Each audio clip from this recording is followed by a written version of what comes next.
So, last month, September, was Suicide Awareness, and this is Cheyenne Kramer over here on the right, and this young man is a health coach, and I wanted to bring you two together because I just wanted to have a conversation about the importance of where the health and his mentality meets your mission. So first, before we go into that, so people know what we're talking about, introduce yourself real quick. Cheyenne, say your name and introduce this young man next to you. Sure. I am Cheyenne Kramer. I was the lead project manager of Ignite the Spark to Eradicate Suicide. And this young man is Mitch Webb, and he is an amazing health and wellness coach. And so much of what he's about is based on the challenges that he's brought himself through, which I still say experience is the best teacher. Wow. And Mitch, so tell the people your name and a little bit about what you do in the field that you're in. Mitch Webb. I'm in Raleigh, North Carolina. I'm a health coach. I work with people remotely, so all over the world, and here in Raleigh, North Carolina. And what I do is I work one-on-one, and I help customize a health plan that evolves around what the person needs at this time individually. So it's nutrition, it's exercise, it's mindset, and then mental, emotional type of stuff, so that we're digging into the past and we're healing trauma. So you two crossed paths because of a personal experience that you had on this matter. And so I'm so thankful that we're having this conversation, because there may be some people who don't know what their family member is thinking or feeling. So Cheyenne, after meeting Mr. Mitch, what do you think is the most important thing about his mission and how he goes about helping people? Well, just the fact that he lost a brother, that took his life. I mean, that is huge. So many people don't understand, exactly how prevalent this issue is. It's huge in our society. And, he's been willing to talk about it with people and to take action to prevent it. So that right there is huge. We need more people normalizing this conversation. So what can we do, Mitch, to go beyond Suicide Awareness Month on September? Any suggestions? Well, I think mental health starts with physical health. And I think that's, most people, it's a tangible thing that people are capable of implementing. And that doesn't have to be this big overhaul. It could be drink more water. It could be shop the outside of the grocery store and eat whole foods and put up some of these packaged foods, these processed foods that are killing us, and so it goes back to the dirty fishbowl analogy. We can't heal the person if they're in the dirty fishbowl. That could be emotional, that could be physical, that could be environmental, and so we need to assess those things, and not all at once, but pick the low-hanging fruit, the thing that resonates with you the most, that you can do, that's easy, because all we need in the beginning is a win. Sometimes you just got to see the ball go through the hoop. Symptoms or signs or red flags, what would you say to a family member, and how can they identify those things? Those are important, but they get treated and chased far too much. Treating symptoms, when we have trauma, because I think that the root cause of all dis-ease in the human population is because of unprocessed trauma, whether that's generational, intergenerational, or what we're meeting in this lifetime. And so, symptoms are going to happen, they're going to change, and with trauma, it shifts. So if you're chasing symptoms and labels and you're treating that, you're going to get hurt. It hurt me. Even go to some of the best functional medicine doctors in the country, chasing symptoms and putting labels on them and treating. That's not what people need. One of the worst things you can do in today's society is going to a doctor. And I don't say that lightly, because they're going to put a label on you, they're going to give you a medication, and that is a fast track to more symptoms. Wow. So Cheyenne, what we're going to do to make sure more people hear about this young man right here that missed him, because he's got some great information. And the thing about it is it doesn't have a look. It doesn't matter about your culture, your ethnicity, your age, anything like that. What are the thoughts? Because I know God be giving you vision. What are your thoughts about getting him out there to more people? Well, obviously, today was one way we could start doing that.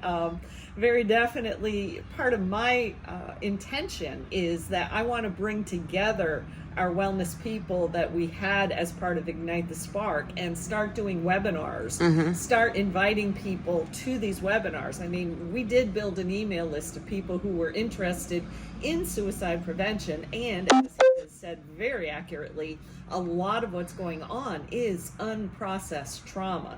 So as we can go back to that email list and let people know, hey, we're doing this webinar about trauma, we're doing this, we're doing that, we're inviting as many people both virtually, and who knows, maybe we'll do some more in-person stuff before we wander away from here, and just trying to educate the public more, because there's not enough education going on about these other pieces of the puzzle. Yes. You know, that's the whole thing. I call it integrative medicine. You know, Duke is very much a leader in integrative medicine. You know, it's great to have our traditional mental health system be able to give you a diagnosis. You know, there is some good things that come out of talk therapy and things of that nature. But if we don't integrate things like what Mitch knows and what some of our other vendors know, we're not going to get the results and the outcomes. Right now, suicide is either number 1 or number 2 leading cause of death of 10 to 18-year-olds in North Carolina. That to me says we're not doing enough of the right things to solve that problem. And that's why we did Ignite the Spark. Wow. And you know what, Mitch, I know that sometimes webinars, meetings, and workshop is not enough. Anything you want to add to that, and you know, for everyday life?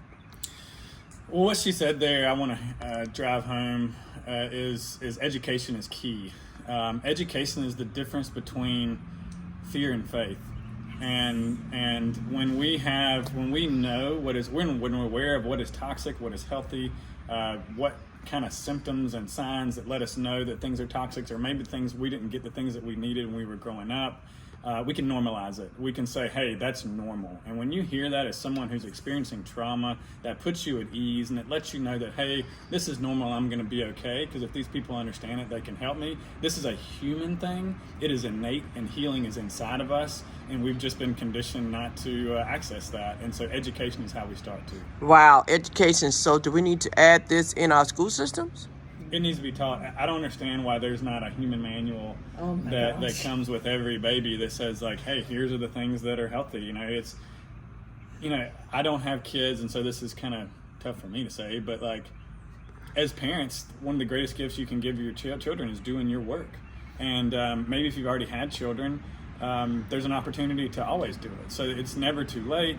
The sooner we can do it, the better. And the more people that are doing it, we don't heal as a collective until everyone heals. And so we do that with education, with normalizing our current situation and healing together. Wow. My mother's manual when I was a baby was Dr. Spock. Maybe we need you to create the new Dr. Spock manual. Mine was go pick out a switch. Wow. Well, listen, Cheyenne, how can people reach out to you if they want to be a part of the webinar that you spoke of, that you're looking to put together? Oh my goodness. You know, I encourage people to find me. I'm most active on Facebook, LinkedIn, and YouTube. Those are the platforms where I'm at. People can also reach out to me through We Care Partnerships. It's, you know, my name, Cheyenne, SHEYENNE, at wecare-partnerships.com. So those are the simplest ways to get me, and I'm usually pretty active on social media. I can respond pretty quickly to people. Wow. And how can they reach out to you, Mitch? MitchWebb.com. I'm on LinkedIn. I'm on Facebook. I'm on Instagram. Instagram is KMitchWebb. I've got a form on my website, and my email is mitch@mitchwebb.com. I do free consults, so people that are interested, give me a shout, and we'll... Wow, that's a good illustration of how life sends distractions and things like that in the middle of things that you're trying to do. I love it. Repeat that, please. Yeah, what I was saying is I do free consults for anybody who sees this and wants to reach out. You can reach out through my website, mitchwebb.com, and basically what we do is we talk about what's going on and we determine if we'd be a good fit. There's no charge, and I'm not quite much of the salesman. I just want to help people that need it. Love it. Thank you so much. I appreciate you both. We look forward to doing more work together. Bye-bye.